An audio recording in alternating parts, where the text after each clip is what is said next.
Israel ও ভারতের চোখ ফাঁকি দিয়ে পাকিস্তানের গোপনে পারমাণবিক অস্ত্র নির্মাণ।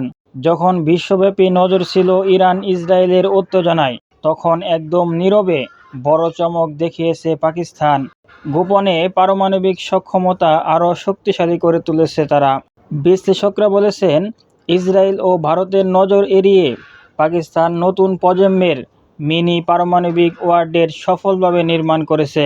বিশেষভাবে প্রস্তুত করা হচ্ছে শর্ট রেঞ্জ ডেলিভারি সিস্টেম, যেগুলো দ্রুতগতির যুদ্ধ পরিস্থিতিতে প্রতিক্রিয়া জানাতে পারে।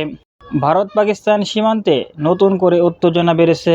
ভারত জানিয়েছে, এই অস্ত্র তৈরি দক্ষিণ এশিয়ার ভারসাম্য নষ্ট করতে পারে। এই মুহূর্তে দক্ষিণ এশিয়ার পারমাণবিক প্রতিযোগিতা আরও তীব্র হয়ে উঠেছে। পাকিস্তানের কৌশলী পদক্ষেপ আন্তর্জাতিক রাজনীতিতে বড় প্রশ্ন ছুড়ে দিচ্ছে। এখন কি ভারত ও ইসরায়েল একসঙ্গে জবাব দিবে?